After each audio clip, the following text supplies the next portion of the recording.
Exploring tomorrow.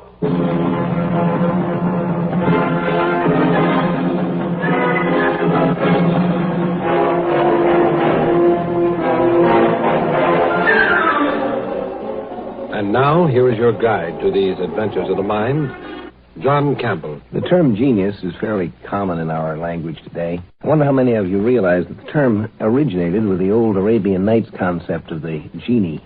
You know, the magical creature that came in a bottle and had such wonderful powers. The story is about a whole planet of geniuses. Genie. Interesting people to try to enslave, you know. Laboratory scientists have as much fun as anybody else, you know. One of the laboratory laws, sometimes called Finagle's Law or Murphy's Law, goes, in any laboratory experiment, if something can go wrong, it will.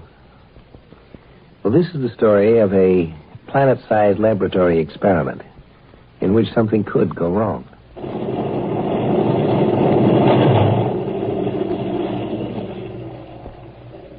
Professor Heim to His Excellency Marshal Gorham. The ship is now in orbit about the planet of destination. Good. Have a lifeboat prepared for descent with an invisibility screen. Yes, Your Excellency. How many crewmen will you want to take along? None. There'll be just myself and you, Professor Heim. Sir? You, the Marshal, landing on a barbarian world without even an escort? I'm begging your pardon, sir, but... Do you mean that the Grand Marshal of the Galactic Imperial Armed Forces can't carry out an undercover inspection on a backward planet without a dozen Marines clanking in his wake? No, sir. No, sir. And please remember that the people down there have no weapon more powerful than a bow and arrow. Whereas I will be carrying a nuclear blaster under my coat. Yes, sir. Of course, Your Excellency. And while we are down there on that planet, Professor Heim, stand by for possible action. We may have to bombard the place with cobalt missiles. Wipe all the life off it. Sterilize the entire planet, sir? You heard me, Professor.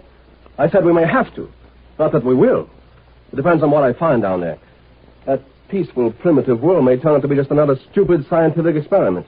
Or it may turn out to be the worst danger the Empire and all its stars have faced for 1,000 years. Now, I want you, Professor. I'm in my office at once. Over. Yes, Your Excellency. Over and out.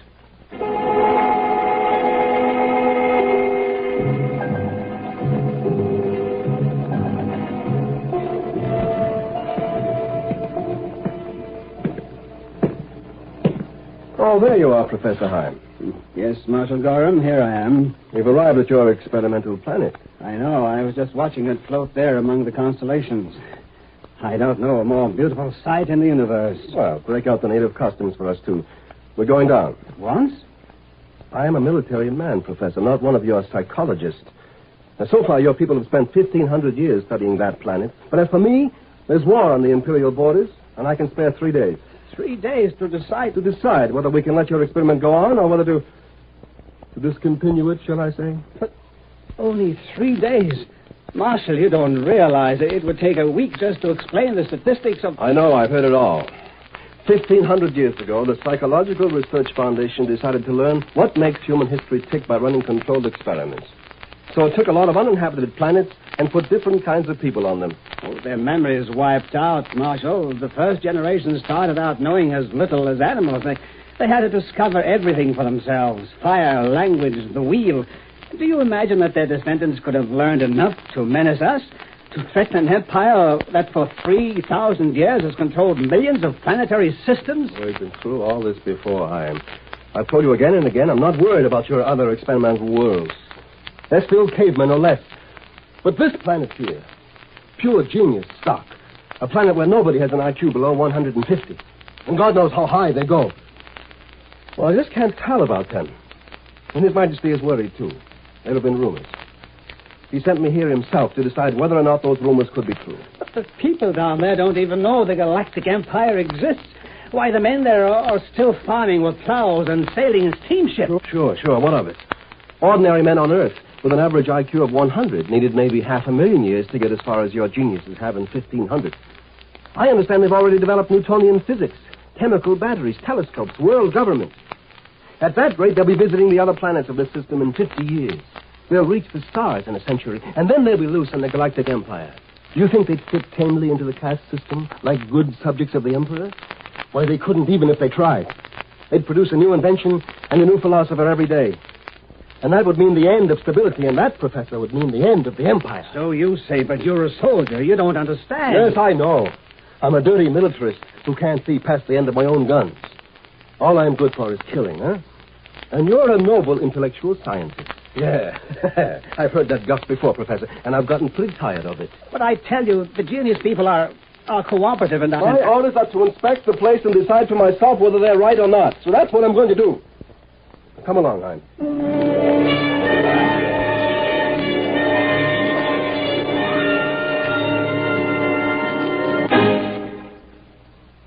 Exploring Tomorrow continues in just a moment. When driving, luck can stay with you for years. But on the road, it can leave you in a split second, a tragic split second. So drive carefully. You will live longer, and you will arrive alive. There's been considerable discussion of what constitutes good and evil over the last few millenniums. But, you know, there's an interesting comment someone made. I don't know where it did originate. Melodrama is the conflict between good and evil. And tragedy is the conflict between good and good.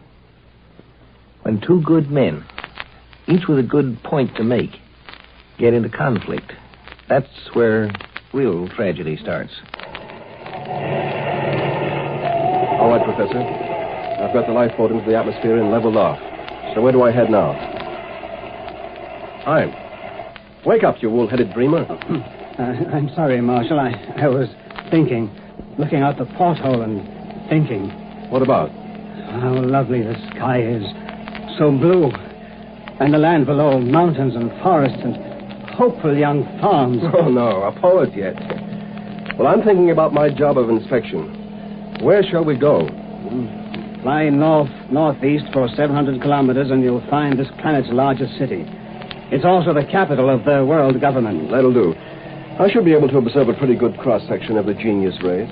Do you seriously believe you can decide the fate of an entire world on the basis of what you see in one city? How do you expect to learn anything, even there? You don't speak any of the local languages, not even the international one that developed. You'll talk for both of us. We'll claim to be visitors from a long ways off, the opposite hemisphere. We'll just wander around town for a couple of days, and I'll get the feel of the place. You mean you decide whether these people live or die just on the basis of a hunch?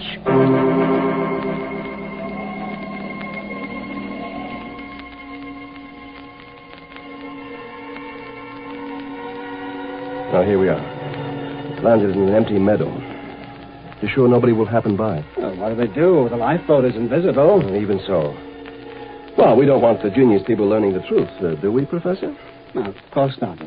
On that, you and I do agree. But my own motive is that I don't want to spoil the experiment. Come on, let's get moving. We'll have to hike into the city.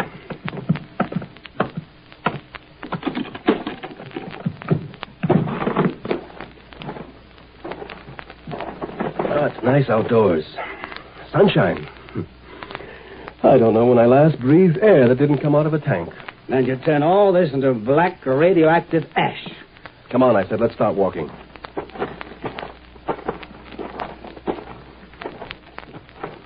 Well, there's a road. It's pretty well paved. Oh, yes. 10 years ago, this was a livestock trail. Today, they're driving steam automobiles over it. I predict that 10 years from now, the first airplane will use this for a landing strip. But where's the mass market to support all that progress? There isn't much of one. Actually, most people here are still riding around in buggies. You see, they have a unique social system. The average man on this planet would rather buy a new book than a new gadget. But at the same time, their engineers keep on making inventions because a mind of such power can't help being creative. And I tell you, the Empire can't afford what you call creativeness.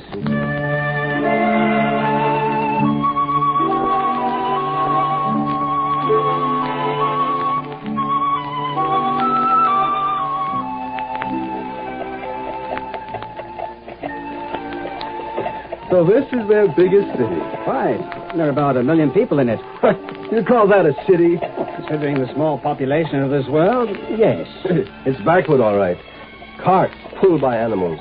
Water pumped by windmills, bearded men in clothes of vegetable fiber, wood in plaster houses, gas lamps. That's what I keep telling you, Marshal. These people aren't demons. They're as human as you and I. They're born the same way as us. Grow up, learn, love, laugh, weep, and die like human beings anywhere in all space and time.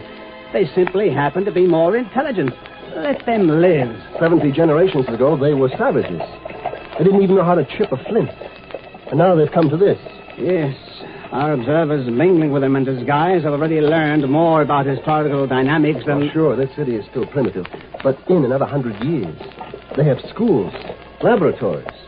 They don't frown on artists and scientists and philosophers. They glorify them. So, in 100 years, they'll be out among the stars. And we don't dare allow that. But they won't, Marshal. Not necessarily. If only you'd let me show you the economic data. For instance, the great uninhabited spaces they still have right on their home planet. Shut up, I'm thinking. Thinking? I don't think you're able to. What did you say? Nothing. I have a knife, Grand Marshal Gorham. You don't know that, do you? You think I'm just another ineffectual little dreamer, don't you? Well, you may find out different.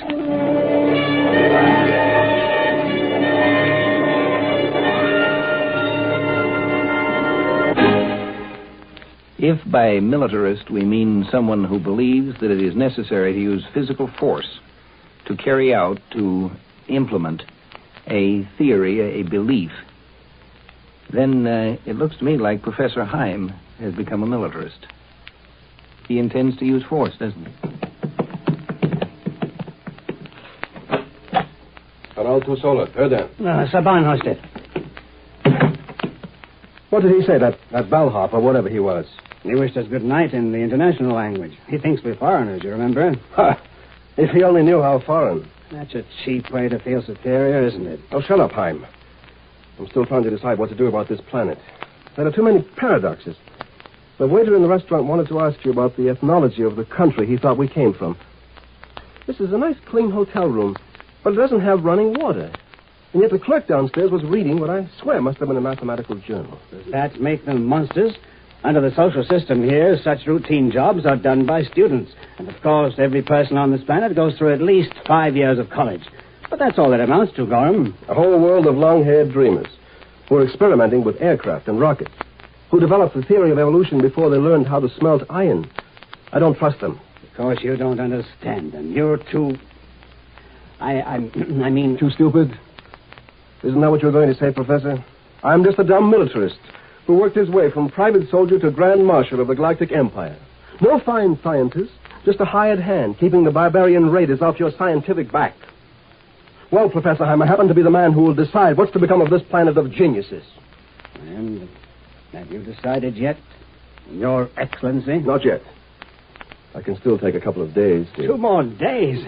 After the Foundation worked for 1,500 years? Wait. What are you doing? This is a knife in my hand, Marshal Gorham. Don't move. If you reach for that blaster, I'll kill you. You gone crazy, Heim? No. You're the crazy one. You're the lunatic who wouldn't blot out man's last best hope, this planet. You allow yourself 3 days to decide the whole future of a world. Now unbuckle that blaster. Don't let your hand come near the trigger. I'll drop it on the floor. Kick it over to me. So. Now I've got you where I want you. But, Professor, I haven't decided anything yet. I might decide this experiment is safe. I might still report to the Emperor. There's nothing to be afraid of. He can forget your race. You might, but I know you won't. I'm going to kill you, Marshal Gorham. I'm going to report to the spaceship captain that you died accidentally, and then I'm going to hope that the next Imperial Inspector will be more reasonable. Look out! Stand back, you fool! Don't! I only stabbed you in the arm that time, Marshal Gorham, but you're in a corner now. I'll get you this time. Clo, Veridan! Go along, or I don't go along, you rat. Ustanik Sholti Clo! Clo! You spoke their language. You already know the language of this planet. The attendant has the key, of course. He's coming in. Drop that knife, Professor Heim. He's a husky chap. Shalom. Yai. Take la oderet. Drop that knife, I said, Professor. Yeah. Yes, of course. Sit down, Heim. You look more shocked than I am. Cavolo nomás, Dan.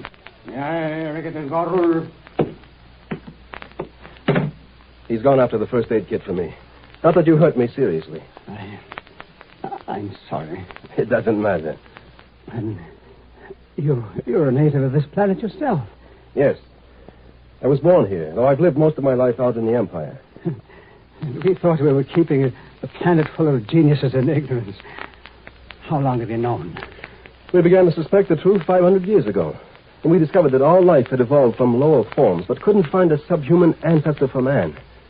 And finally, your disguised observers were identified.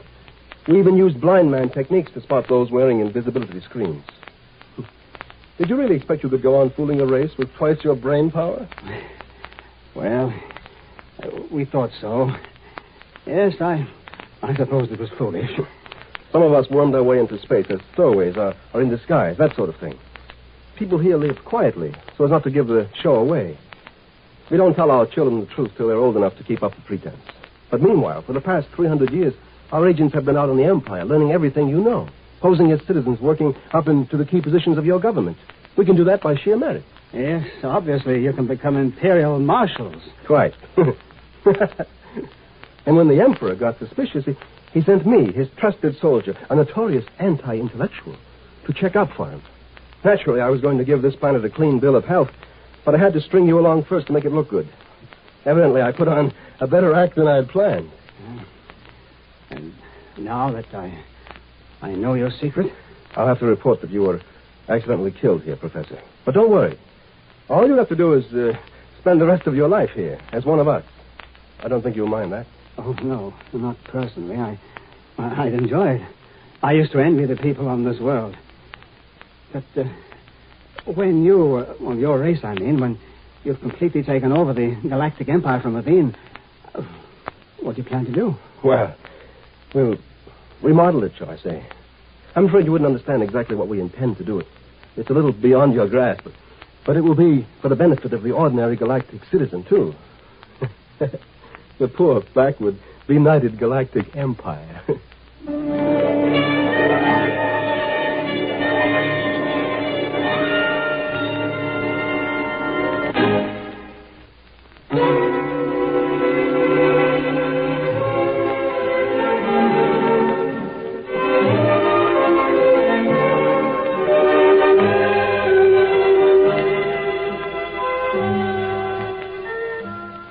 They say that the first requirement for teaching a dog to do tricks is that you have to know more than the dog. If you want to teach a planet full of geniuses to do tricks for you, first make sure you know more than the geniuses. You can enslave some kinds of entities, but you can't enslave, you can't impose on entities who are more intelligent, more thoughtful, more wise than you yourself. What will happen is they'll turn out to be helping you in disguise.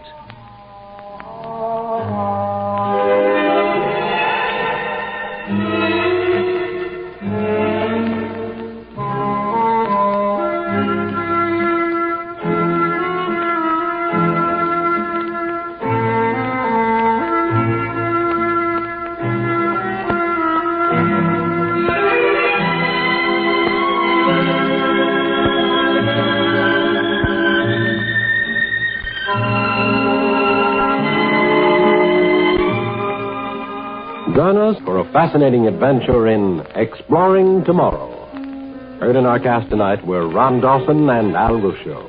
Script was by Powell Anderson, produced and directed by Sanford Marshall here in New York. Guy Wallace speaking.